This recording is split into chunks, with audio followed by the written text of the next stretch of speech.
नमस्कार, जय सीएलसी। मैं ओम प्रकाश सन, टीम सीएलसी सीकर से। सीएलसी के ऑनलाइन प्लेटफॉर्म पे आपका स्वागत है। जैसा कि बच्चों आपको पता है कि मिड सेशन टेस्ट सीरीज के बाद सीएलसी आपके लिए लेके आई है JEE PYQ previous year question 2023 से 2024 तक फ्री ऑफ कॉस्ट, जिसका कोई चार्ज नहीं। देश भर के बच्चों के लिए बहुत रामबाण साबित हो सकती है।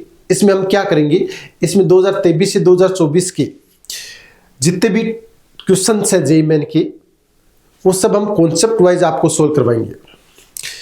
मेरे पास टॉपिक है केमिस्ट्री का एटॉमिक स्ट्रक्चर, जिसके अंदर आपको पता है कि केमिस्ट्री का बेसिक टॉपिक है और ये हर एक चैप्टर में कहीं ना कहीं काम आता है।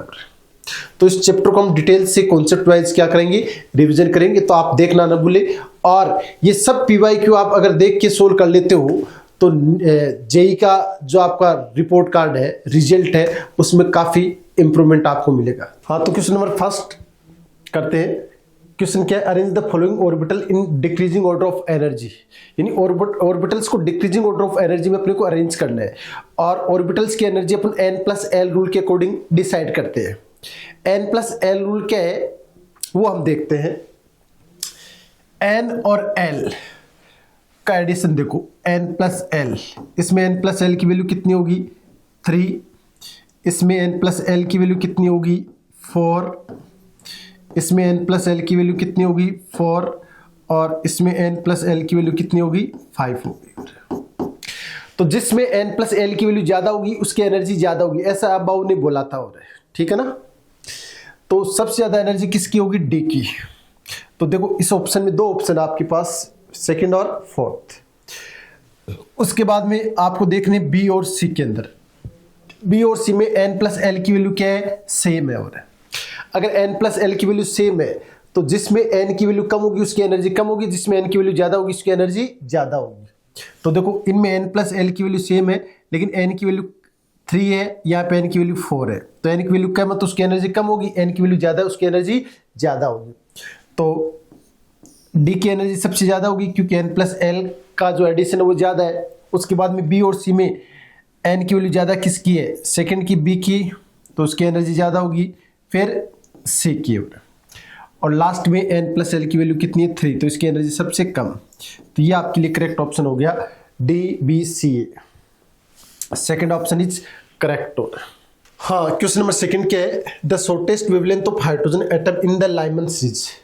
तो शॉर्टेस्ट वेवलेंथ का मतलब लास्ट लाइन, किसी भी सीरीज की लास्ट लाइन शॉर्टेस्ट वेवलेंथ को रिप्रेजेंट करती है, और फर्स्ट लाइन है किसी भी सीरीज की वो लॉन्गेस्ट वेवलेंथ को रिप्रेजेंट करती है। तो हाइड्रोजन एटम है और लाइमन सीरीज है। लाइमन सीरीज है तो n1 की वैल्यू क्या हो जाएगी 1, और n2 की वैल्यू क्या हो जाएगी, इनफाइनाइट हो जाएगी।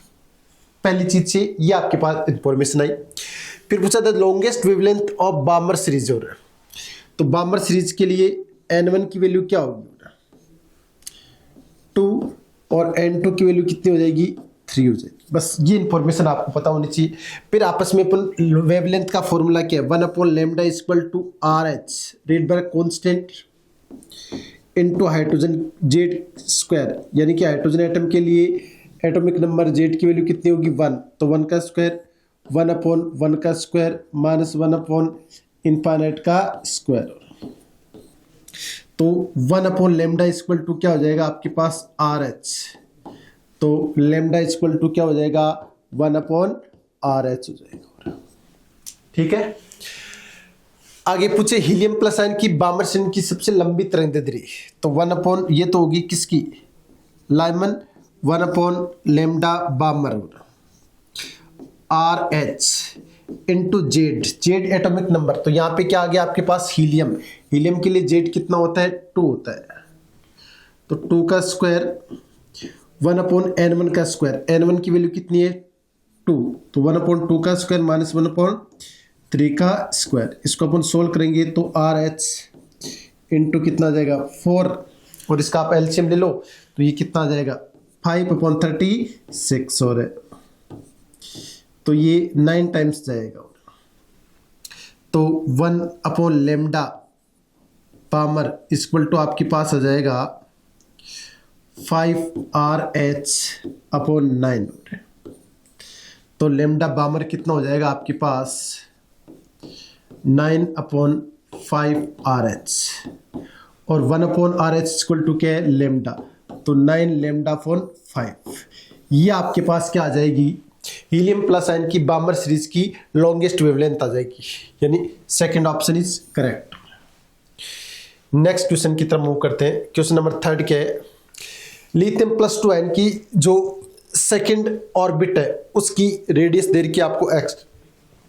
रेडियस का फॉर्मूला क्या है, 0.529 into N square upon Z angstrom. ठीक है, एन क्या है, नंबर ऑफ ऑर्बिट, जेड क्या है, एटॉमिक नंबर। तो पहली जो लाइन दे रखी है लिथियम प्लस आयन की दूसरी कक्षा, तो R2, ये lithium plus ion plus 2 ion की दूसरी कक्षा की त्रिज्या क्या है, 0.529 इंटू एन स्क्वायर। एन की वैल्यू कितनी है, 2 का स्क्वायर, और नीचे जेड, जेड की वैल्यू कितनी हो जाएगी, 3 एंगस्ट्रॉम। तो मैं लिख सकता हूं आपके पास उसकी रेडियस कितनी दे रखी, ये रेडियस आपको दे रखी x, तो 0.529 एंगस्ट्रॉम इक्वल टू क्या आ जाएगा, 3x अपॉन 4 आ जाएगा। ये आपके पास इसकी वैल्यू आ गई। ये वैल्यू अपने को नेक्स्ट वाले में पुट अप करनी है। पूछा क्या है, बेरिलियम प्लस 3 की तीसरी कक्षा और है, तो R3 बेरिलियम प्लस 3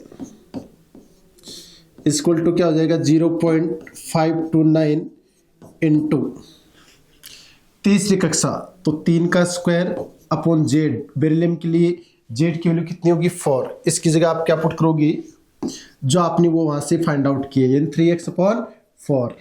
तो यहाँ पे क्या आ जाएगा, 3x अपॉन 4 इक्वल टू क्या आ जाएगा, 9 अपॉन 4, तो ये 27x अपॉन 16 हो रहा है। ये आपके पास करेक्ट ऑप्शन हो जाएगा, तो third option is correct. Next question number 4, 2s का वेव फंक्शन आपको दे रखे है, ये रहा। आपसे पूछा कि r बराबर r नोड पर त्रिज्यीय नोड, जब रेडियल नोड बनता है at the radial node, at the radial node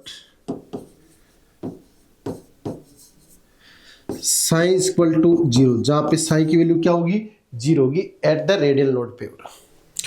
और ये साइन 0 कब हो सकता है, जब ये चीज 0 होगी। 2 माइनस का r upon a node equal to 0, तो 2 बराबर क्या हो जाएगा, r अपॉन ए नोड। तो r की जगह आप r नोड पुट करोगे इक्वल टू 2 ए नोड। इस पॉइंट पे, इस रेडियस के पॉइंट पे हमेशा साइन की वैल्यू क्या होगी, 0। तो fourth option is correct. Next question number 5 है, हाइड्रोजन परमाणु की प्रथम कक्षा की त्रिज्या ए नोड है, और हाइड्रोजन परमाणु की प्रथम कक्षा की त्रिज्या इक्वल टू क्या होगा, 0.529 into N square upon Z angstrom. ये रेडियस का फॉर्मूला है। एन की जगह भी आप क्या पुट करोगे, 1, फर्स्ट ऑर्बिट की बात है, और जेड की जगह भी क्या हो जाएगा, फर्स्ट हो जाएगा। तो हाइड्रोजन एटम की जो फर्स्ट ऑर्बिट की रेडियस है वो ए नोड है, तो इसकी जगह आप क्या पुट कर दोगे, ए नोड इक्वल टू क्या आ जाएगा आपके पास, 0.529 एंगस्ट्रॉम।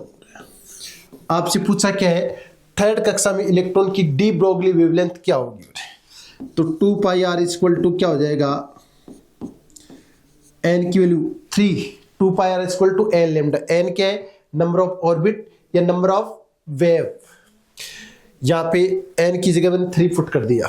इसकी वेवलेंथ लेमडा आपसे पूछा, तो इसकी मैं रेडियस निकाल लेता हूँ थर्ड ऑर्बिट की, r third equal to 0.529 into 3 का स्क्वायर अपॉन नीचे क्या जाएगा 1। ये वैल्यू आप यहाँ पे पुट करो तो 2 पाई, इसकी जगह आप क्या पुट करोगे, ए नोड, यानी यहाँ लिख सकते हैं 0.529 की जगह ए नोड इंटू 9 हो रहा है, तो यहाँ पे आ जाएगा रेडियस की जगह ए नोड इंटू 9 इक्वल टू क्या आ जाएगा 3 लेमडा। इसको सिकेंसियल आउट करो तो 3 टाइम्स गया, तो ये आ जाएगा 6 पाई ए नोड इक्वल टू क्या हो जाएगा लेमडा हो जाएगा। तो करेक्ट ऑप्शन कौन सा हो जाएगा, सेकेंड ऑप्शन इज करेक्ट। हाँ, तो क्वेश्चन नंबर 6 है, 2 स्टेटमेंट आपको दे रखे हैं। पहला स्टेटमेंट क्या है, फोटोइलेक्ट्रिक इफेक्ट धातु की सतह पर जब प्रकाश पुंज जिसकी आवर्ती दैलीय आवर्ती से अधिक होती है, जैसे ही टकराता है तो तुरंत इलेक्ट्रॉन का निष्कासन होता है। बिल्कुल सही स्टेटमेंट है कि थ्रेशोल्ड फ्रीक्वेंसी, जो भी लाइट आ रही है उसकी फ्रीक्वेंसी है वो थ्रेशोल्ड फ्रीक्वेंसी से ज्यादा होनी चाहिए, तभी इलेक्ट्रॉन क्या होगा, इजेक्ट होगा, और तभी क्या होगा, फोटो इलेक्ट्रिक इफेक्ट होगा, और फोटो इलेक्ट्रिक इफेक्ट आपको सीन होगा। अगर एनर्जी का फोटोन आ रहा है, उसकी एनर्जी है वो थ्रेशोल्ड फ्रीक्वेंसी, उसकी फ्रीक्वेंसी थ्रेशोल्ड फ्रीक्वेंसी से कम है, तो फोटो इलेक्ट्रिक इफेक्ट सीन नहीं होगा। और तो पहला स्टेटमेंट क्या है, सही है। अगला, जब किसी भी ऊर्जा का फोटोन परमाणु में एक इलेक्ट्रॉन से टकराता है तो फोटोन से ऊर्जा इलेक्ट्रॉन को स्थानांतरित हो जाती है। बिल्कुल सही है, तभी तो फोटो इलेक्ट्रिक इफेक्ट होगा। और ये रीजन है, इसका करेक्ट क्या कर रहा है, एक्सप्लेनेशन कर रहा है। तो करेक्ट ऑप्शन कौन सा हो जाएगा, थर्ड हो जाएगा। नेक्स्ट क्वेश्चन देखते हैं। क्वेश्चन नंबर 7 है, the energy of an electron in the first Bohr orbit of hydrogen atom is minus का 2.18 × 10⁻18 joule. It's energy in the first Bohr orbit. और एनर्जी का फॉर्मूला E इक्वल टू क्या होता है, minus का, ये joule के अंदर माइनस का 2.18 into 10⁻18 into Z² upon n square होगा। अब आपसे पूछिए कि हाइड्रोजन की फर्स्ट ऑर्बिट यानी Z की वैल्यू भी 1 है और n की वैल्यू भी यहाँ पे क्या है, 1 है। आपसे पूछिए थर्ड बोर ऑर्बिट में एनर्जी क्या होगी, तो थर्ड बोर ऑर्बिट में तो माइनस का 2.18 इंटू 10⁻18 Z की जगह 1 पुट कर दो, नीचे n की जगह 3, तो 3 का स्क्वायर कितना हो गया, 9, तो ये E1 अपॉन 9 हो जाएगी। तो अब जो एनर्जी है वो 1/9 टाइम्स हो जाएगी इनिशियल की।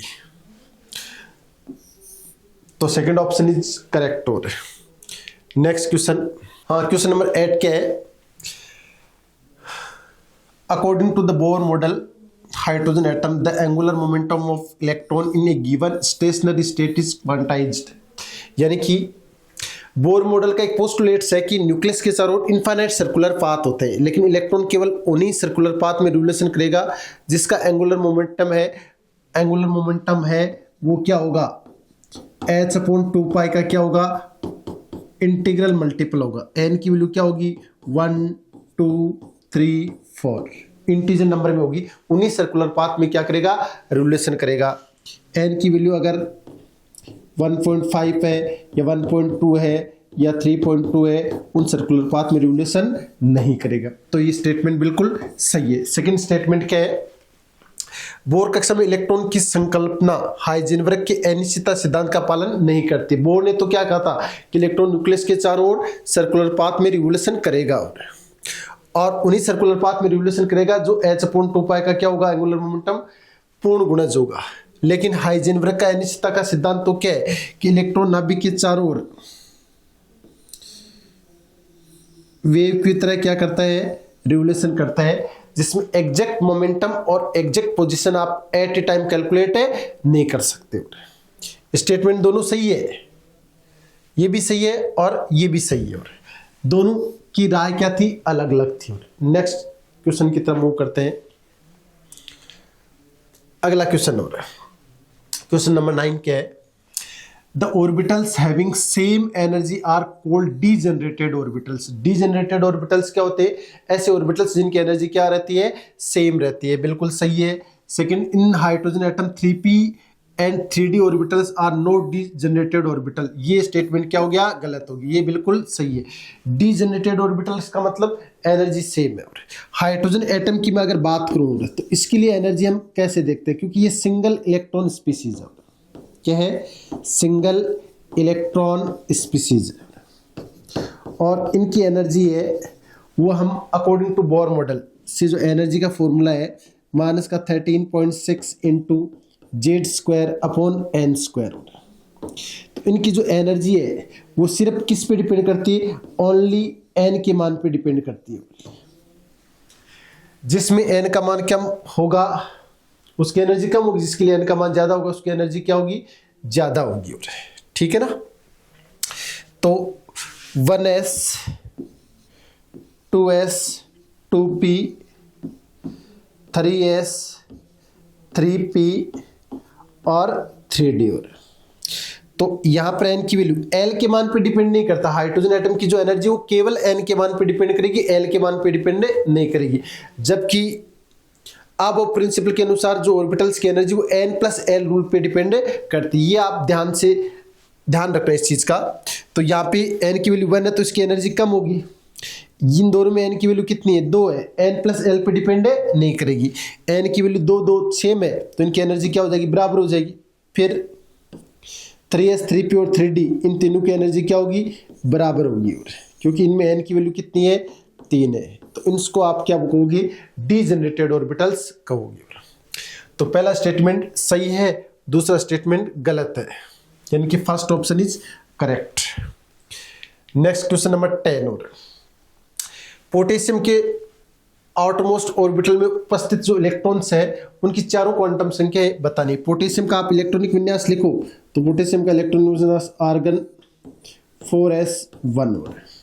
तो जो लास्ट इलेक्ट्रॉन है वो कौन से ऑर्बिट में है? 4s में है। तो इसके लिए चारों क्वांटम संख्या क्या होगी? n की वैल्यू कितनी पुट करोगे? 4। ये हमेशा n की वैल्यू को रिप्रेजेंट करता है।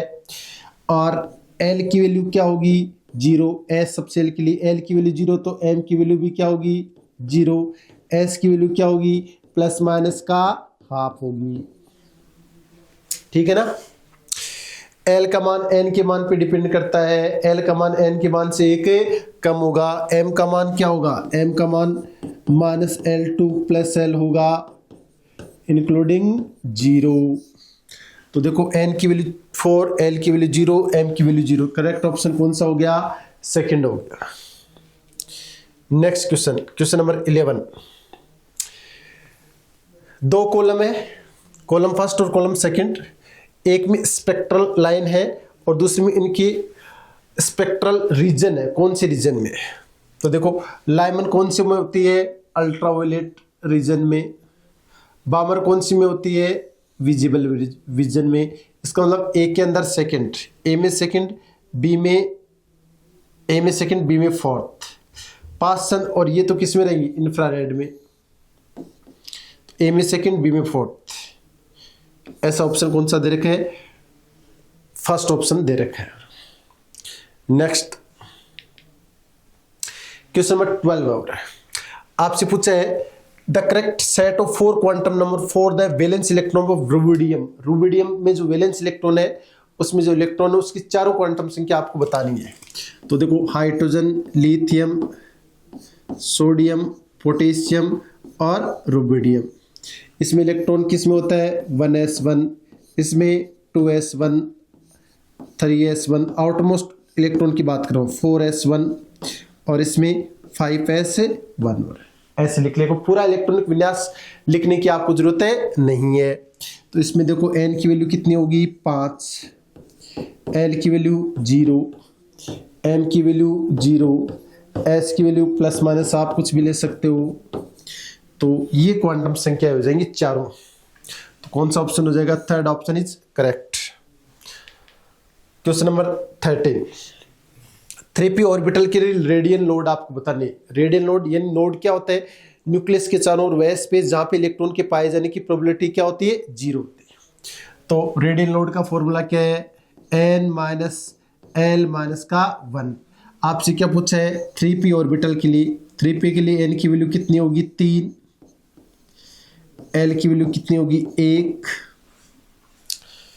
बस। तो रेडियल लोड कितने हो जाएंगे आपके पास? रेडियल लोड इक्वल टू क्या हो जाएगा? 3 - 1 - 1। तो रेडियल लोड कितना हो जाएगा? 1 हो जाएगा। तो करेक्ट ऑप्शन सेकंड हो रहा है। Next question, question number 14। Question number 14 के चूज द इनकरेक्ट स्टेटमेंट, यानी आपको गलत स्टेटमेंट का चुनाव करना है according to Dalton's atomic theory.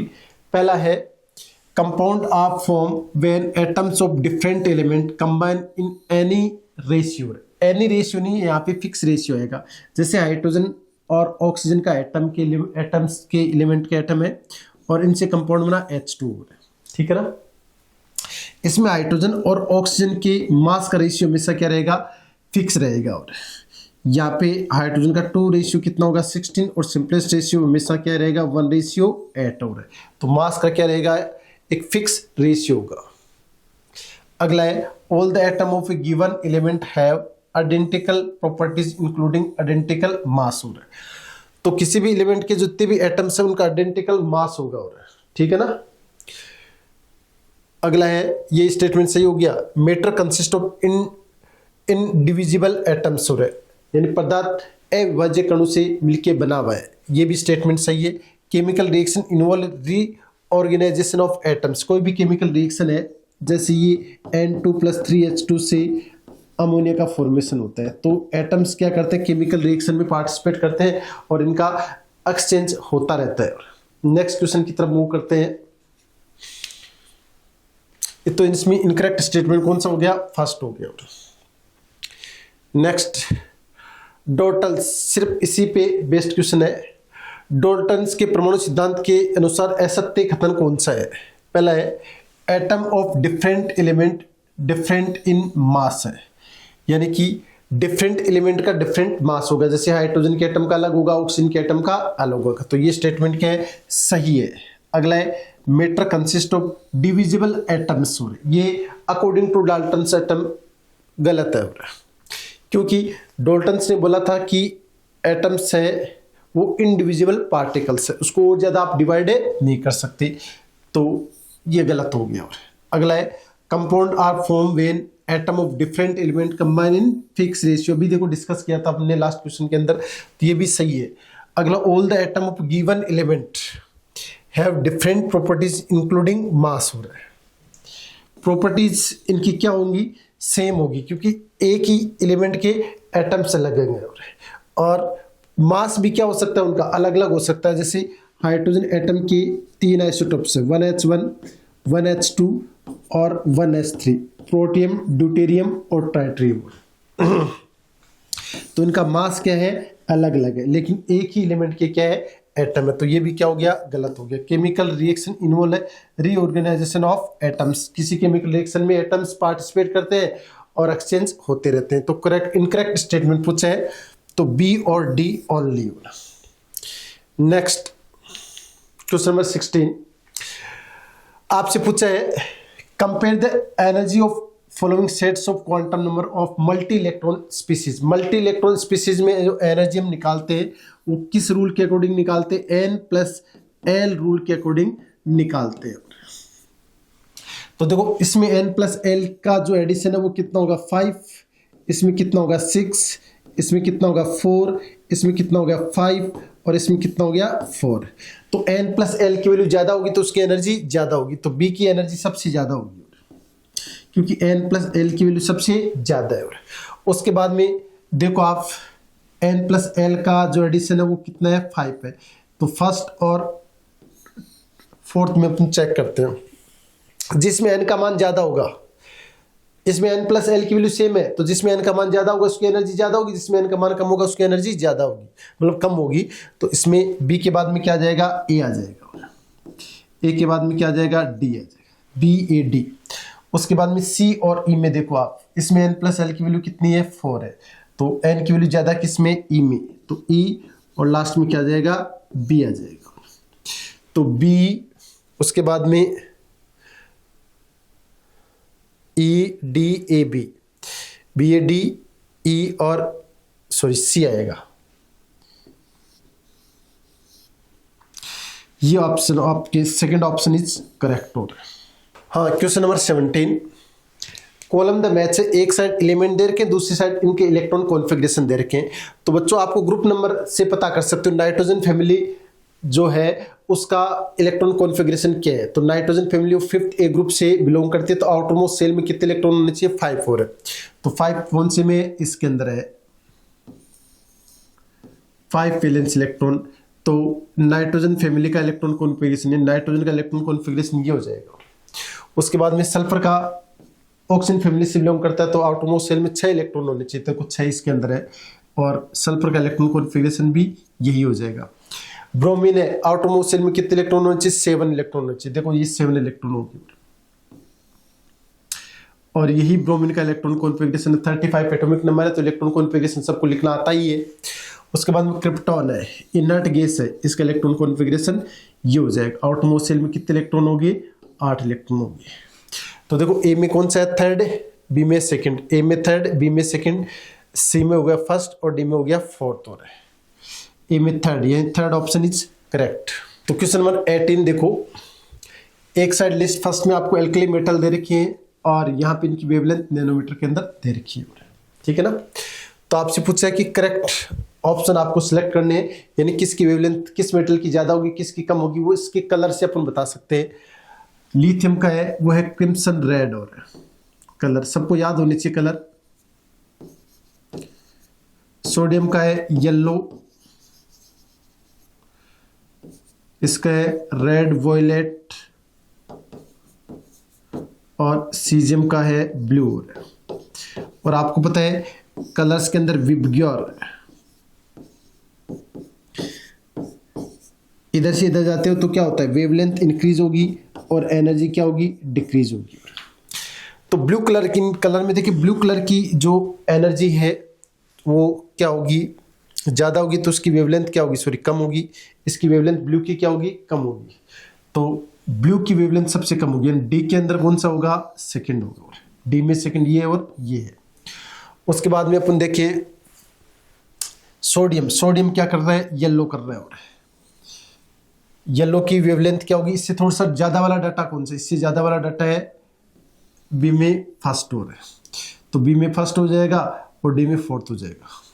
और लिथियम और किसकी बात करें? रुबिडियम, रुबिडियम की वेवलेंथ क्या होगी? सबसे ज़्यादा होगी, रेड वॉयलेट है, तो सी में क्या हो जाएगा? फोर्थ हो जाएगा। और उसके बाद में ए में कौन सा हो जाएगा? थर्ड हो जाएगा। तो करेक्ट ऑप्शन कौन सा हो जाएगा? फोर्थ हो जाएगा। हाँ तो बच्चों अब हम करेंगे इंटीजर टाइप के क्वेश्चन सोल्व। तो क्वेश्चन नंबर फर्स्ट क्या है? If the wavelength of the first line of the Paschen series of hydrogen atom is 720 nanometer, ये आपको लेमडा दे रखा है 720 नैनोमीटर, यानी कि पासन सीरीज की फर्स्ट लाइन लाइमन बामर पासन, यानी N1 की वैल्यू यहाँ पे कितनी होगी? N1 की वैल्यू हो जाएगी यहाँ पे 3, और फर्स्ट लाइन है तो N2 की वैल्यू कितनी हो जाएगी? यहाँ पे 4 हो जाएगी, ठीक है। तो इसकी वेवलेंथ आपको दे रखी है 720 नैनोमीटर, तो 1 लेमडा, तो 1/720 nanometre equal to RH। Z की वैल्यू 1 है तो लिखने की जरूरत है नहीं है, 1 का स्क्वायर कर देते हैं, 1/3 का स्क्वायर माइनस 1/4 का स्क्वायर, तो ये 1/9 माइनस 1/16 हो रहा है। तो 1/720 इक्वल टू RH 7 कितना आएगा? 9 × 16 आ जाएगा। तो यहाँ से आपके पास RH की वैल्यू फाइंड आउट कर लो, तो RH इक्वल टू क्या आ जाएगा आपके पास? 9 × 16 अपॉन 7 × 720। ये RH की वैल्यू है जो अपन अगली वाली लाइन के अंदर इसको पुटअप करते हैं। Then the wavelength of the second line of the series, यानी इसी सीरीज की सेकेंड लाइन की वेवलेंथ आपको कैलकुलेट करनी है। तो 1 लेमडा, यानी लेमडा आपको कैलकुलेट करना है। RH की वैल्यू आ गई आपके पास 9 × 16 अपॉन 7 × 720, 1/N1 का स्क्वायर, तो 1/3 का स्क्वायर, क्योंकि आपको सेकेंड लाइन के लिए पूछा है तो इसी सीरीज के लिए N1 की वैल्यू तो फिक्स रहेगी, और सेकेंड लाइन के लिए, फर्स्ट लाइन के लिए N2 की वैल्यू कितनी है? 4, और सेकेंड लाइन के लिए N2 की वैल्यू कितनी हो जाएगी? 5, तो 1/5 का स्क्वायर, तो ये आपके पास आ जाएगा 9 × 16 अपॉन 7 × 720 इंटू आपके पास आ जाएगा 16 × 9 × 25। 9 से 9 तो यहाँ पे क्या हो गया? कैंसिल आउट हो जाएगा।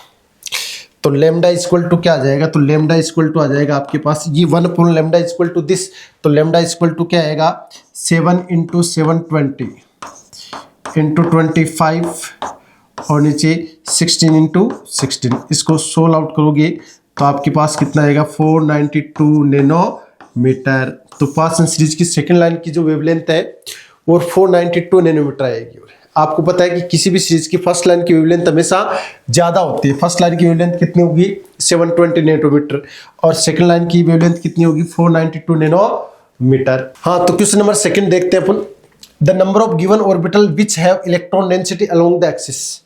एक तो देखो electron density along the axis किस किस की होती है, पी ऑर्बिटल्स की। पी ऑर्बिटल क्या होता है, पी एक्स, पी वाई और पी जेड, और ये डंबल शेप होते हैं।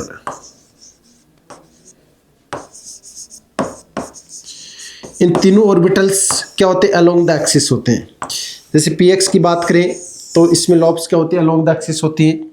पी वाई की वाई एक्सिस पे होगी, और पी जेड की क्या होगी, जेड एक्सिस पे होगी। तो तीन ऑर्बिटल्स तो ये होगी जो अलोंग द एक्सिस होते हैं। D x y, d x z, और ये इन बिटवीन द एक्सिस होते हैं। इनकी जो लॉब्स होती हैं वो एक्स एक्सिस की क्या होती है, बीच में होती है। तो ये दो ऑर्बिटल है वो इन बिटवीन द एक्सिस होगी। डी जेड स्क्वायर की शेप ऐसी होती है, एक बीच में रंग, ये डी जेड स्क्वायर है, इसमें भी क्या होंगी, अलोंग द एक्सिस होंगे। और d x square y square, x y, ये हो गया डी एक्स स्क्वायर और वाई स्क्वायर। इन दोनों में देखो क्या हो गया, अलोंग द एक्सिस हो गया।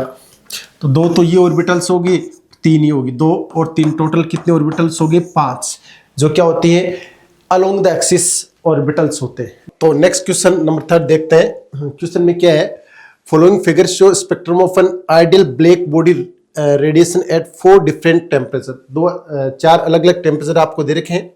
The number of correct statement, आपको सही स्टेटमेंट का चुनाव करना है। देखो एनर्जी डिस्ट्रीब्यूशन और वेवलेंथ के बीच में 4 स्पेक्ट्रम के अलग अलग आपको टेम्परेचर दे रखे हैं। तो 4 स्टेटमेंट देखने हैं आपको, उसमें आपको क्या बताना है, इनका सही स्टेटमेंट बताना है। इनके पीक की लाइनें मैं ड्रॉ कर देता हूं।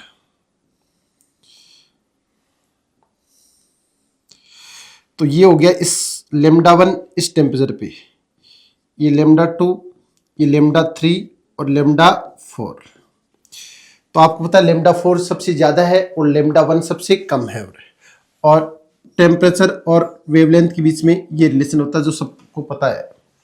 तो पहला है T4, T3, T2, T1। ये आपको टेम्परेचर का डिक्रीजिंग ऑर्डर बता रखा है कि T4 टेम्परेचर सबसे ज्यादा होगा, और यानी कि जिसकी वेवलेंथ कम होगी वो टेम्परेचर क्या होगा, ज्यादा होगा। तो वेवलेंथ कौन सी कम है, ये वेवलेंथ कम है तो इसका ये टेम्परेचर ज्यादा हो गया। तो टेम्परेचर का ऑर्डर क्या हो जाएगा, T1, T2, T3 और T4। तो ये जो स्टेटमेंट है वो पहला स्टेटमेंट क्या है, रॉन्ग है। Second, the black body consist of particles performing simple harmonic motion. Simple harmonic motion नहीं करती, ये ऑक्सीलेटिंग मोशन करती है, मोशन करती है।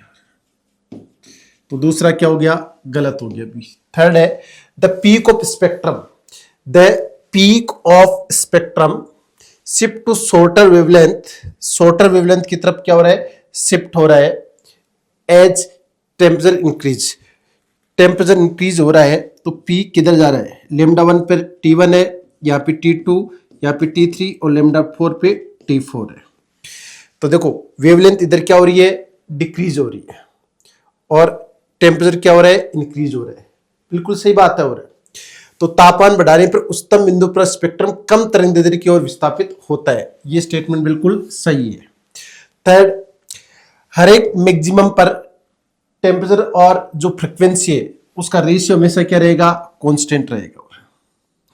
ये रेशियो हमेशा क्या रहेगा, इस पॉइंट पे, इस पॉइंट पे, इस पॉइंट पे, इस पॉइंट पे, इनका रेशियो हमेशा क्या रहेगा, T1/V1 का रेशियो हमेशा क्या रहेगा, कांस्टेंट रहे। ये बोले नॉट इक्वल टू कांस्टेंट, तो गलत हो गया। लास्ट स्टेटमेंट है the given spectrum could be explained using quantization of energy. बिल्कुल सही बात है। और कोई भी स्पेक्ट्रम है तो वो एनर्जी की क्वांटाइजेशन को क्या करता है, एक्सप्लेन करता है। तो ये सही हो गया। तो इसके अंदर आपसे पूछा है कि करेक्ट स्टेटमेंट कितने, तो करेक्ट स्टेटमेंट सी और ई, दो स्टेटमेंट के करेक्ट है। नेक्स्ट क्वेश्चन की तरफ मूव करते हैं। The energy of 1 mole of photon of radiation of frequency. Frequency दे रखी है, 1 मोल फोटोन की एनर्जी आपसे पूछिए। तो according to Planck constant E equal to क्या होता है, h न्यू। h की वैल्यू 6.62 × 10⁻³ 34 जूल इंटू सेकेंड। फ्रीक्वेंसी आपको दे रखी कितनी 2 × 10⁻12 है। ये आपके पास क्या आ गई energy of 1 photon, energy of 1 photon, एक फोटोन की एनर्जी आ गई आपके पास। आपसे देखो पूछा क्या है किलो जूल पर मोल में, यानी जूल पर मोल में, सॉरी जूल पर मोल में आपसे एनर्जी पूछी नहीं, 1 मोल फोटोन की एनर्जी क्या होगी, 1 फोटोन की एनर्जी आ गई तो energy of 1 mole photon, energy of 1 mole photon, 1 mole photon की एनर्जी क्या होगी, E = 6.62 इंटू 10⁻⁻34 इंटू 2 × 10⁻12 है इंटू 6 × 10⁻23। यानी आपको किससे मल्टीप्लाई करना है, एवोगैड्रो संख्या से मल्टीप्लाई करना है। तो ये अप्रोक्सीमेटली 798 जूल के अराउंड एनर्जी आ जाएगी। ये 1 मोल फोटोन की एनर्जी आ गई आपके पास। नेक्स्ट क्वेश्चन नंबर 5 हो रहा है।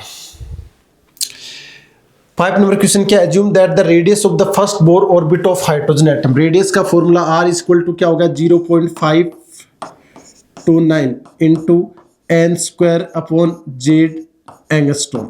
ये रेडियस का फॉर्मूला है। n यहाँ पे क्या नंबर ऑफ सेल है, z के एटॉमिक नंबर है। तो हाइड्रोजन एटम की फर्स्ट बोर ऑर्बिट, तो रेडियस = कितना आ जाएगा आपके पास 0.529 इंटू 1² एंगस्ट्रॉम, और ये आपको कितना दे रखा है 0.6 एंगस्ट्रॉम दे रखा है। तो आपको इसकी जगह क्या लेना है, इसकी जगह ये लेना है। ये आपके पास इंफॉर्मेशन है, इसको आप पुटअप करना। सेकंड इंफॉर्मेशन पूछा क्या, हीलियम प्लस n की तीसरी कक्षा की त्रिज्या पिकोमीटर में क्या होगी, ये आपके पास एंगस्ट्रॉम में आई है। तो R = इसकी जगह आप क्या पुट करोगे 0.6 इंटू n तीसरी कक्षा 3 का स्क्वायर, जेड हीलियम के लिए जेड की वैल्यू कितनी हो जाएगी 2, ये से कैंसिल आउट करोगे तो 0.3 आ जाएगी आपके पास। तो ये आ जाएगी 2.7 एंगस्ट्रॉम आ जाएगी आपके पास। आपसे क्या पूछिए पिकोमीटर में, एक पिकोमीटर = कितना हो गया 10⁻⁻12 मीटर, जिसको क्या लिख सकते हो 10⁻⁻2 एंगस्ट्रॉम हो सकता है। तो 1 एंगस्ट्रॉम बराबर हो जाएगा 100 पिकोमीटर। तो इसको 100 से मल्टीप्लाई कर दूं तो 2.7 इंटू 100 पिकोमीटर = कितना हो जाएगा 270 पिकोमीटर। ये आपके पास क्या आ जाएगी हीलियम प्लस n की तीसरी कक्षा की त्रिज्या आ जाएगी। नेक्स्ट क्वेश्चन की तरफ मूव करते हैं। क्वेश्चन नंबर 6 और कैथोड रे एक्सपेरिमेंट है, जिसमें इलेक्ट्रॉन 1000 मीटर पर सेकंड की वेग से उत्सर्जित है। तो आपसे पूछा है कि निम्नलिखित कथनों की संख्या जो उत्सर्जित विकिरण के बारे में सत्य है, करेक्ट है। और पहले आपको देख रखा है कि एमिटेड इलेक्ट्रॉन है, उसकी वेवलेंथ कितनी 606.67। तो लैम्डा = क्या हो जाएगा H/mv। और H यहाँ पे क्या है प्लांक कांस्टेंट है, M mass of electron, V velocity आपको दे रही है 1000 मीटर पर सेकंड। तो 6.62 into 10⁻⁻34 upon mass of electron ये दे रखा है 9.1 इंटू 10⁻31 इंटू V वेलोसिटी कितनी है 100 मीटर पर सेकंड। इसको सोल्व आउट करोगे तो आपके पास कितना आ जाएगा ये 6.67 नैनोमीटर आ जाएगा। ये आपके पास क्या आ जाएगी उसकी वेवलेंथ आ जाएगी। पहला स्टेटमेंट क्या है सही है। दूसरा ऑप्शन उत्सर्जित इलेक्ट्रॉन की प्रकृति कैथोड की नलिका के इलेक्ट्रोड की पदार्थ पर निर्भर करती है, यानी इलेक्ट्रोड की नेचर पे निर्भर नहीं करेगी। आपने प्रॉपर्टीज ऑफ कैथोड रे पढ़ा होगा तो सेकंड गलत हो गया। थर्ड है कैथोड रे कैथोड से शुरू होती है एनोड की तरफ बढ़ती है, बिल्कुल सही बात है। कैथोड रे कैथोड से एनोड की तरफ क्या करती है मूव करती है। अगला उत्सर्जित इलेक्ट्रॉन की प्रकृति कैथोड की नलिका में उपस्थित गैस की प्रकृति पर निर्भर नहीं करती, वो सिर्फ कौन सी रे करती है एनोड रे गैस की प्रकृति पर निर्भर करती है, कैथोड रे निर्भर नहीं करती है। तो इसमें दो स्टेटमेंट सही है ए और C. Next question, question number 7। आपसे क्या पूछिए, the wavelength of an electron of kinetic energy 4.50 into 10 की पावर माइनस का 29 जूल। ये आपको काइनेटिक एनर्जी दे रखी है, काइनेटिक एनर्जी ऑफ इलेक्ट्रॉन ये दे रखी है 4.50 इंटू 10 की पावर माइनस का 29 जूल। आपसे पूछिए इसकी वेवलेंथ, तो we know that lambda equal to क्या होता है h अपॉन एम वी या h upon root of 2m kinetic energy. आपको काइनेटिक एनर्जी पूछिए, लेमडा पूछा है, तो लेमडा इक्वल टू क्या हो जाएगा, h की वैल्यू 6.62 दे रखी है 10 की पावर माइनस का 34 upon root of 2 into mass of electron दे रखा है 9.1 इंटू 10 की पावर माइनस का 31 इंटू काइनेटिक एनर्जी आपको दे रखी है 4.5 इंटू 10 की पावर माइनस का 29। इसको आप सोल्व करोगे तो इसकी वैल्यू आ जाएगी आपके पास 7.3 इंटू 10 की पावर माइनस का 5 मीटर। इसको सोल्व करने के बाद में आपके पास क्या आ जाएगी, वेवलेंथ आ जाएगी। तो सिंपल सा फॉर्मूला आपको ये ध्यान में रखना है और वैल्यू पुट करोगे तो आपके पास आंसर आ जाएगा। नेक्स्ट क्वेश्चन नंबर 8 क्या बोल रहे हैं, the number of following statements which are incorrect. कितने स्टेटमेंट इसके अंदर इनकरेक्ट है, ये आपसे क्वेश्चन पूछा है। तो पहला है line emission spectrum are used to study the electronic structure हो रहा है। इलेक्ट्रॉनिक स्ट्रक्चर का मतलब क्या होता है, यहाँ पे देखो स्पेक्ट्रम क्या होता है कि कोई भी व्हाइट लाइट प्रिज्म से पास होती है तो डिफरेंट कलर्स की लाइनें आपको मिलती है, उसको क्या बोलते हैं, स्पेक्ट्रम। स्पेक्ट्रम दो प्रकार के होते हैं, एक कंटिन्यू एक डिसकंटिन्यूस स्पेक्ट्रम। कंटिन्यूस स्पेक्ट्रम में तो क्या होती है, सभी कलर्स की लाइनें मिलती है, और डिसकंटिन्यूस स्पेक्ट्रम में क्या होती है, सभी कलर्स की लाइनें नहीं मिलती है। डिसकंटिन्यूस स्पेक्ट्रम दो प्रकार का होता है, लाइन स्पेक्ट्रम और बैंड स्पेक्ट्रम। लाइन स्पेक्ट्रम में क्या होती है, सभी कलर्स की लाइनें नहीं मिलती है, उसको लाइन स्पेक्ट्रम बोल देते हैं। तो इसमें पूछा क्या है कि जो लाइन स्पेक्ट्रम है वो स्टडी ऑफ इलेक्ट्रॉनिक ट्रांजिशन है कि किसी भी एलिमेंट को आप एनर्जी देते हो तो इलेक्ट्रॉन लोअर एनर्जी से हायर एनर्जी लेवल में जाता है और वापस एनर्जी लूज करके वो लोअर सेल में आता है, तो डिफरेंट टाइप की लाइनें जनरेट करता है। तो ये इलेक्ट्रॉनिक संरचना पर आधारित है, तो ये बिल्कुल सही है।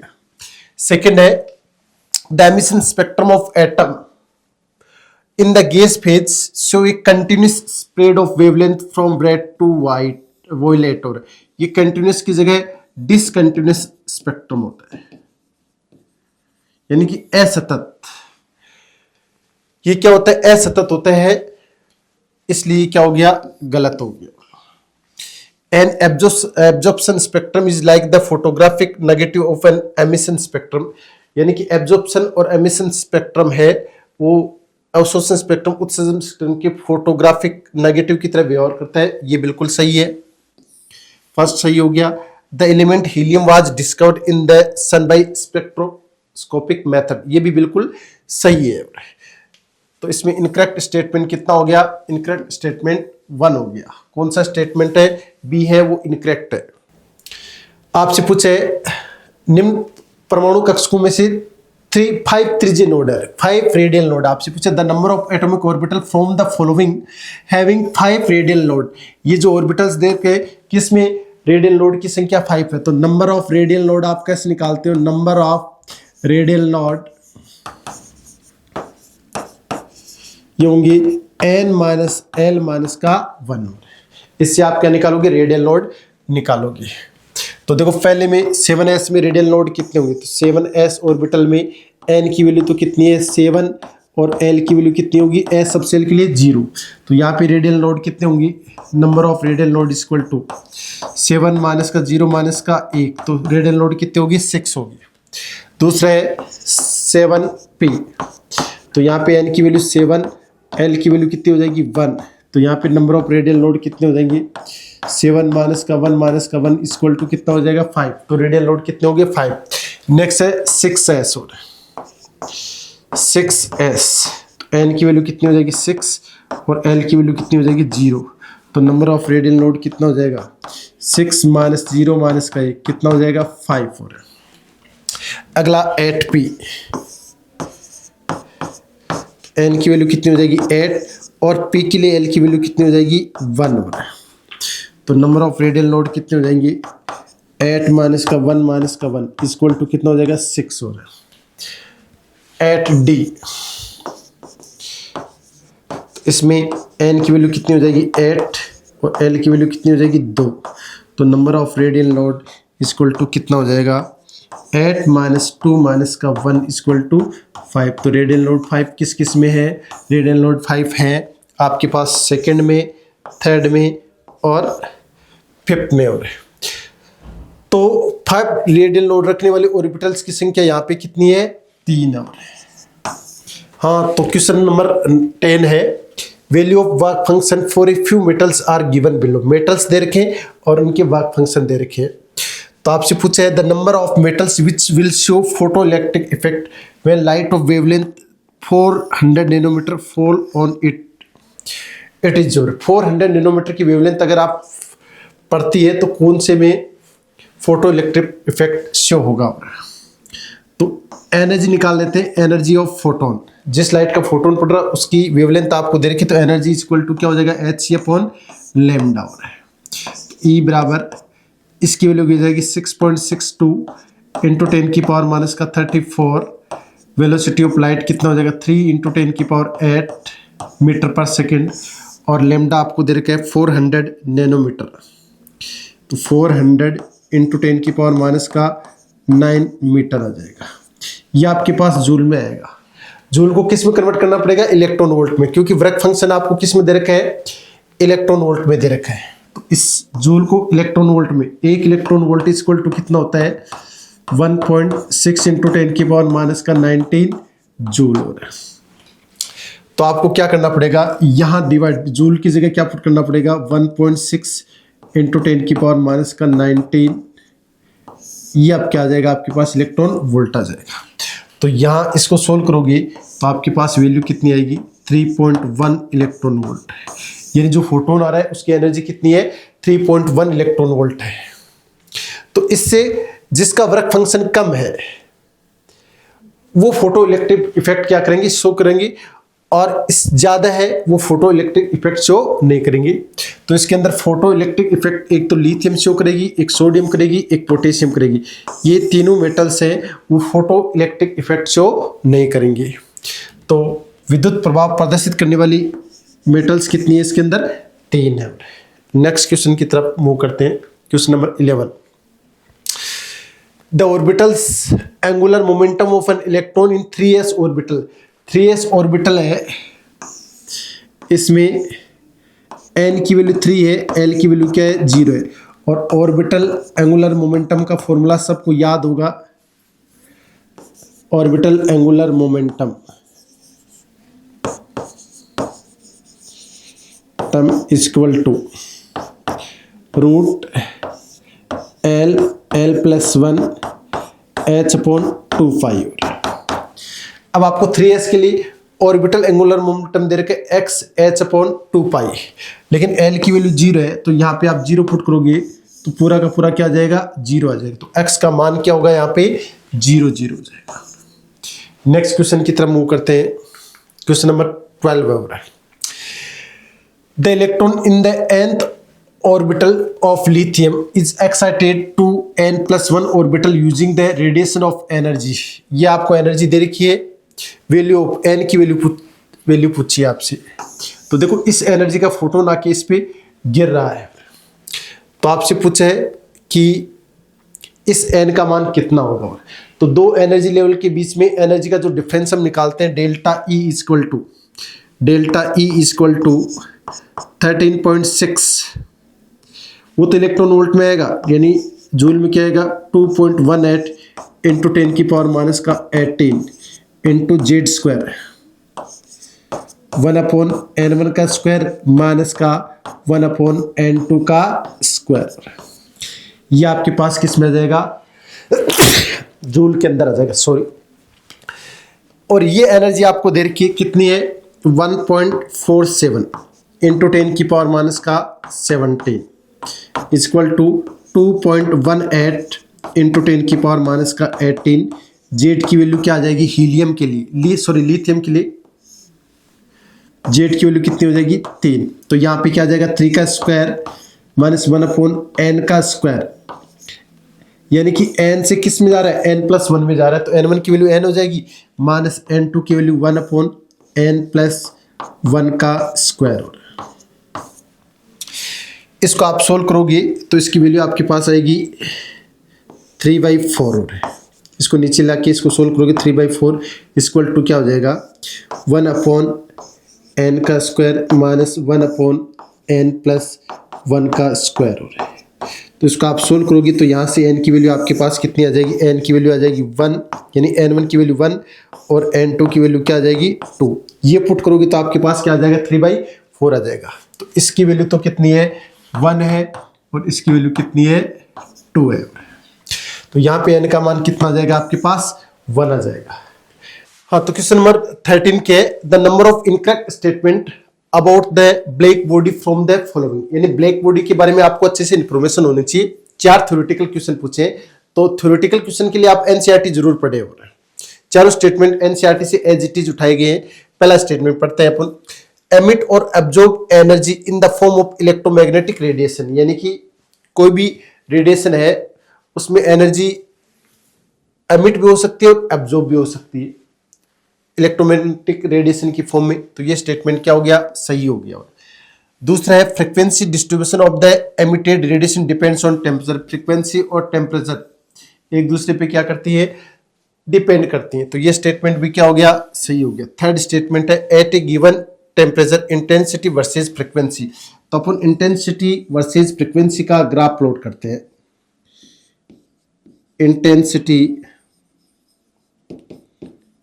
वर्सेस फ्रीक्वेंसी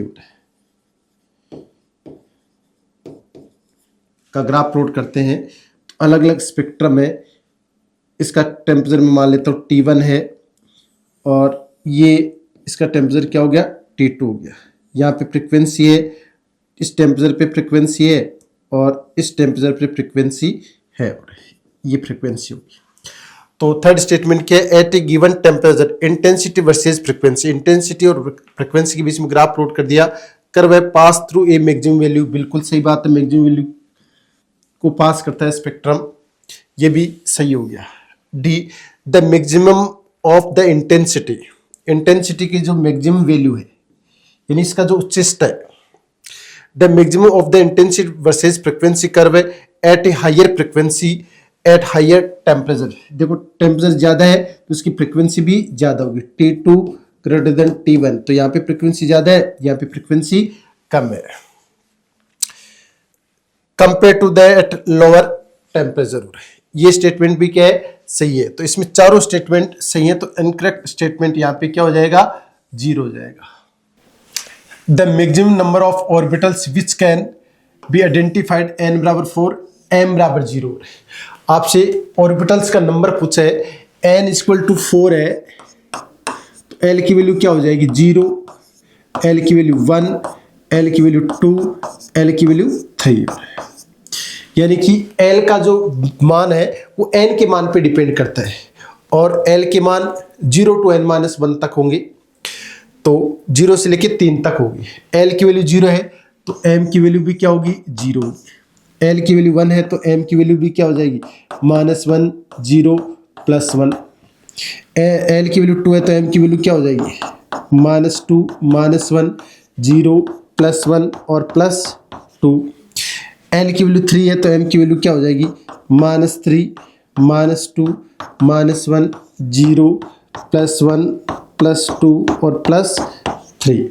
तो आपसे पूछे n बराबर 4 और m बराबर 0, m बराबर 0 1 ऑर्बिटल हो गया, ये 2 ऑर्बिटल हो गया, ये 3 ऑर्बिटल हो गया और ये 4 ऑर्बिटल हो गया। तो नंबर ऑफ ऑर्बिटल्स कितने होंगे, नंबर ऑफ ऑर्बिटल्स होंगे यहाँ पे 4 और क्वांटम नंबर से एटॉमिक स्ट्रक्चर में काफी बार क्वेश्चन पूछे गए, काफी सिंपल क्वेश्चन आते हैं इससे।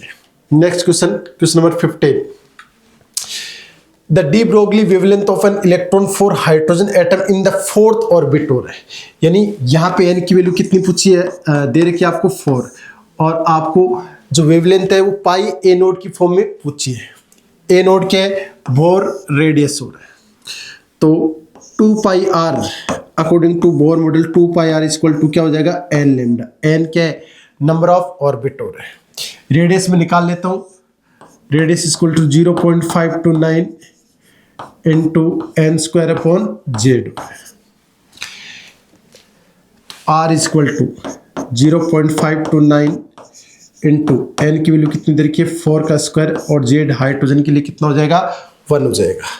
तो 2 पाई, इसको किससे डिनोट कर रखा है, ए नोड से, तो 2 पाई ए नोड इंटू 16, 4 का स्क्वायर क्या हो गया 16, एन की जगह 4 लेमडा, तो 4 से 4 क्या हो गया कैंसिल आउट हो जाएगा, 4 इंटू 2 कितना हो जाएगा 8 पाई ए नोड इक्वल टू क्या हो जाएगा लेमडा हो जाएगा।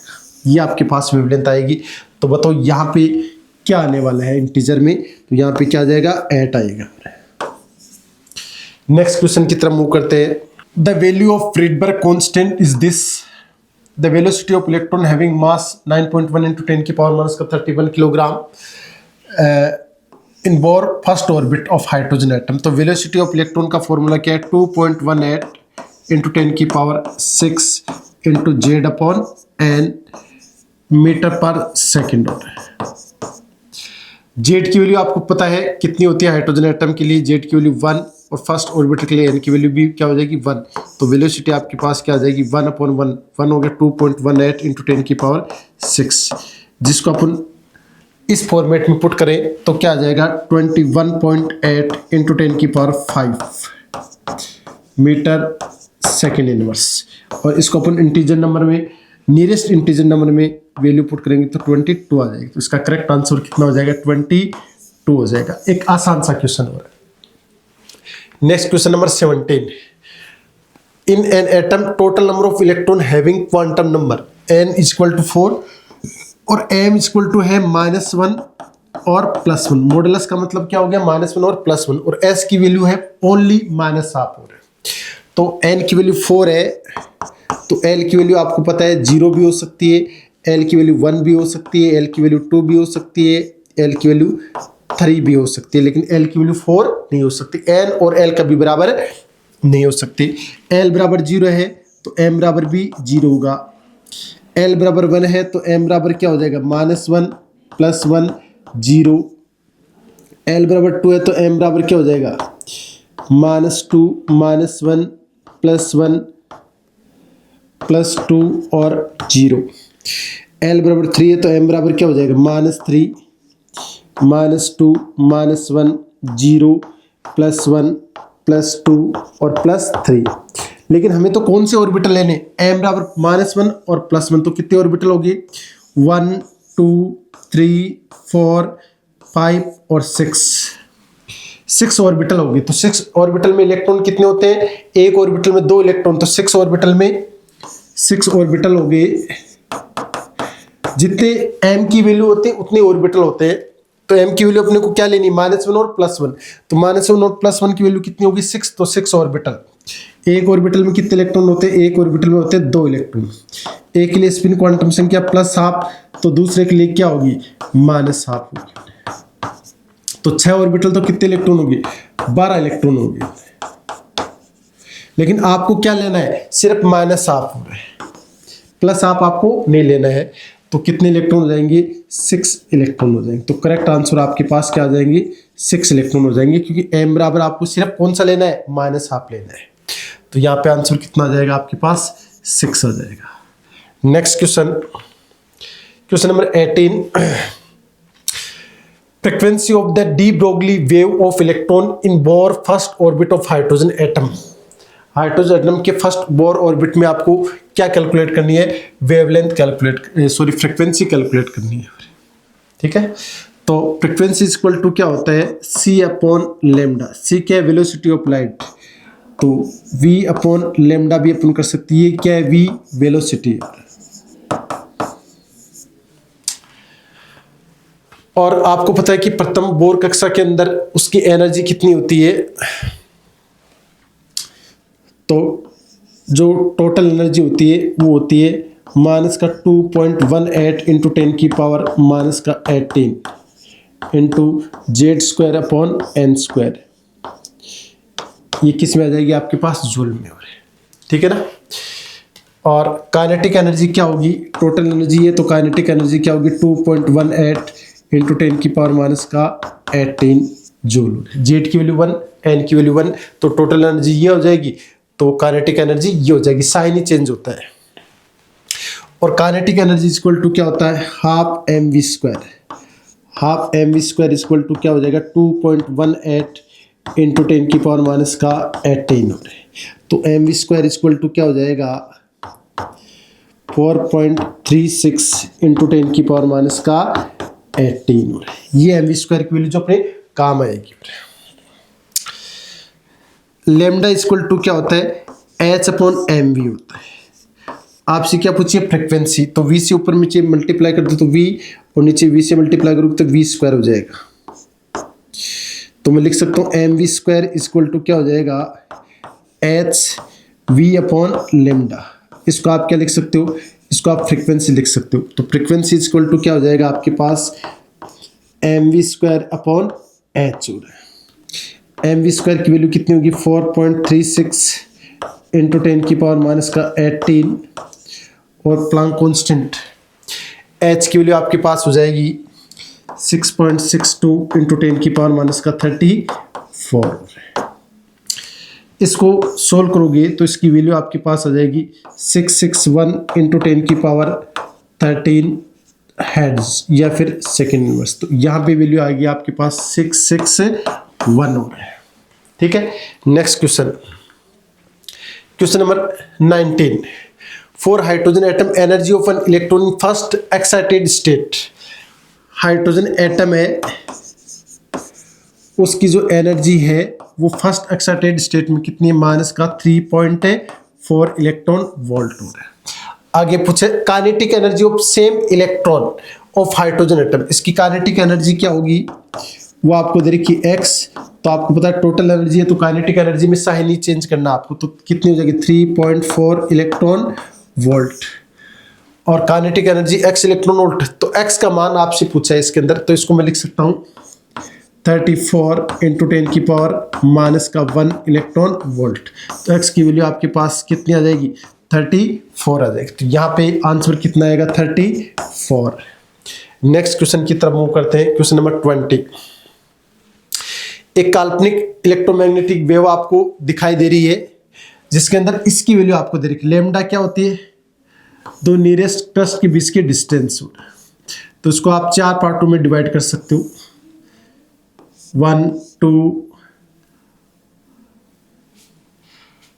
1 हो गया, ये 2 हो गया, ये 3 हो गया, ये 4 हो गया।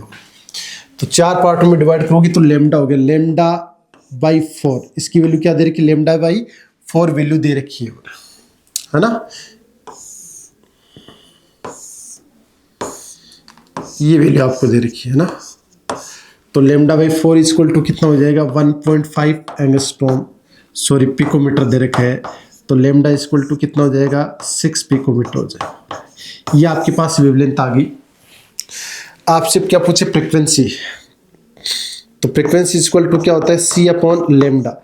c वेलोसिटी ऑफ लाइट कितनी 3 इंटू 10 की पावर 8 मीटर पर सेकेंड, और लेमडा आपको कितना दे रखा है 6 इंटू 10 की पावर माइनस का 12 मीटर। इसको आप सोल्व करोगे तो इसकी वैल्यू आएगी 5 इंटू 10 की पावर 19 हेड्स हो रहा है। तो यहाँ से आपको x की वैल्यू पूछ रखी है इसको, तो x की वैल्यू आपके पास कितनी आ जाएगी 5 आ जाएगी। तो करेक्ट ऑप्शन कितना हो जाएगा आपके पास 5 आ जाएगा। हाँ, तो स्टार्ट करते हैं next question. Based on the Heisenberg uncertainty principle, the uncertainty in the velocity of the electron to be found within an atomic radius of diameter 10 की पावर माइनस का 15 मीटर। तो आपको वेलोसिटी के अंदर uncertainty calculate करनी है। तो we know that delta x into delta p equal to h upon 4π। h Planck constant है, p अनसर्टेनिटी इन मोमेंटम हो रहा है। तो delta x equal to m delta v equal to क्या हो जाएगा h अपॉन 4π। वेलोसिटी में uncertainty calculate करनी है, तो delta v equal to h upon 4π M delta X हो रहा है। तो डेल्टा वी इक्वल टू क्या हो जाएगा, एच की वैल्यू 6.62 इंटू 10 की पावर माइनस का 34 अपॉन 4 इंटू पाई की वैल्यू कितनी पुट करोगे 3.14 इंटू मास कितना हो जाएगा 9.1 इंटू 10 की पावर माइनस का 31 इंटू डेल्टा एक्स कितना 10 की पावर माइनस का 15। इसको आप सोल्व करोगे तो डेल्टा वी की जो वैल्यू आएगी आपके पास वो आ जाएगी 58 इंटू 10 की पावर 9 हो रहा है। तो आपको पूछा है इंटीजर नंबर में, तो 58 यहाँ पे क्या आएगा 58 आ जाएगा। तो सिंपल सा क्वेश्चन है। नेक्स्ट क्वेश्चन की तरफ मूव करते हैं। आपको दे रखी वेवलेंथ और इसका वेव नंबर पूछा है। तो वेव नंबर और वेवलेंथ के बीच में रिलेशन क्या होता है, वेव नंबर इक्वल टू 1/λ। तो 1/λ कितना दे रखा है 58 एंगस्ट्रॉम, और आपको पूछा 10 की पावर 1 सेंटीमीटर इनवर्स। तो एंगस्ट्रॉम को सेंटीमीटर में कन्वर्ट करोगे तो 10 की पावर माइनस का 8 सेंटीमीटर, यह आ जाएगा 10 की पावर 8 अपॉन 5800 सेंटीमीटर इनवर्स। 2 0 से 2 0 कैंसिल आउट होगी तो 10 की पावर 6 आ गए। एक 10 आपको इंक्लूड नहीं करना, तो ये कितना आएगा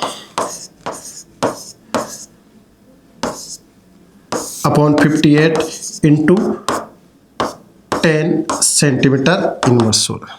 तो इसको सोल्व करोगे तो आएगा 1724 इंटू 10 की पावर 1 सेंटीमीटर इनवर्स। इस फॉर्मेट में आपको आंसर लाना है। तो यहाँ पे x की वैल्यू आपके पास कितनी आ जाएगी 1724 ये आपके पास क्या आ जाएगी, इसकी फ्रीक्वेंसी वेव नंबर आ जाएगा। Next question 23।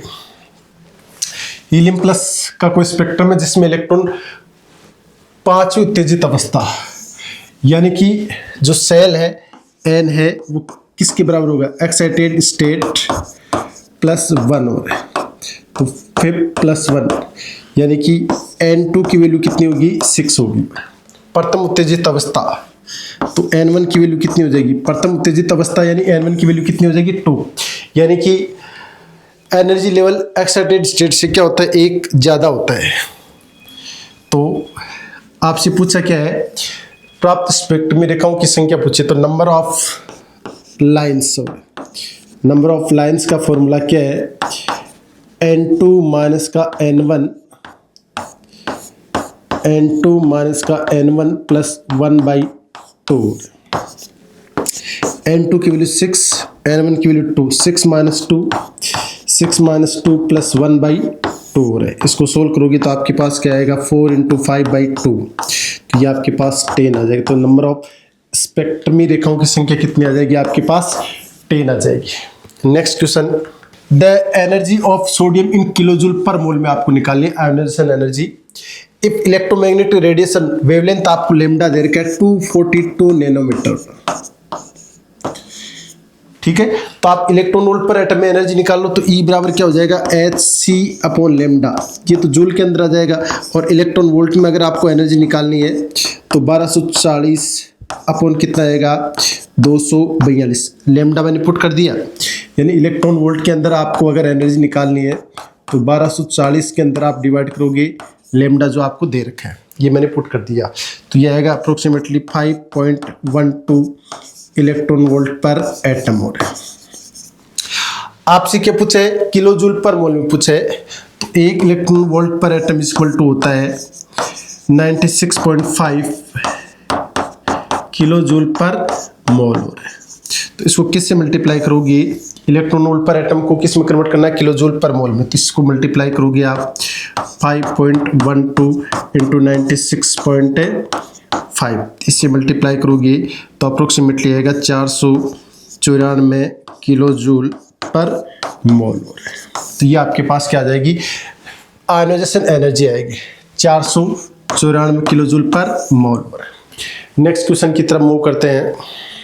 हाँ, तो क्वेश्चन नंबर लास्ट क्या है, the number of electron present in the completely filled subshell n = 4 है, s = +12 है। तो देखो नंबर ऑफ इलेक्ट्रॉन कैसे निकालते हो, n की वैल्यू 4 है तो नंबर ऑफ इलेक्ट्रॉन निकालने का फॉर्मूला 2n² हो रहा है। 2 इंटू 4 का स्क्वायर कितना हो जाएगा, 16 इंटू 2 कितना हो जाएगा, 32 इलेक्ट्रॉन्स हो जाएंगे। लेकिन S equal to only plus half है, यानी कि आपको प्लस हाफ वाले इलेक्ट्रॉन लेने। एक ऑर्बिटल में कितने इलेक्ट्रॉन आते हैं, 2। एक के लिए S की वैल्यू प्लस हाफ है, तो दूसरे के लिए S की वैल्यू क्या होगी, माइनस हाफ होगी। तो S equal to plus half वाले इलेक्ट्रॉन आपको लेने हैं। तो प्लस हाफ वाले इलेक्ट्रॉन क्या हो जाएंगे, जस्ट इसके हाफ हो जाएंगे। तो 16 इलेक्ट्रॉन है वो n equal to 4, S equal to plus half में प्रेजेंट है होंगे। तो करेक्ट आंसर कितना हो जाएगा, 16 हो जाएगा। इसी के साथ अपना PYQ है वो सफलतापूर्वक पूरा होता है। तो बच्चों आपको थ्रू आउट द PYQ आपको ये पता लग गया होगा कि जेईई में किस टाइप के क्वेश्चंस आते हैं। एटॉमिक स्ट्रक्चर से बेसिकली अनसर्टेनिटी प्रिंसिपल पे क्वेश्चंस आ रहे हैं, क्वांटम नंबर पे क्वेश्चंस आ रहे हैं, सिंपल फ्रीक्वेंसी वेवलेंथ पे क्वेश्चंस आ रहे हो रहे हैं। तो इनकी आप अच्छे से प्रैक्टिस करें। और CLC अपने 30 साल कंप्लीट होने के उपलक्ष्य में हो रहे हैं। मिड सेशन DTS होने के बाद अभी बायोकेम स्टार्ट होगा, तो उसको या अपने आसपास के जो भी आपके दोस्त वगैरह हैं उनको ज्वाइन जरूर करवाएं, उससे आपकी रिजल्ट में काफ़ी इजाफा होगा। Thank you so much. जय CLC।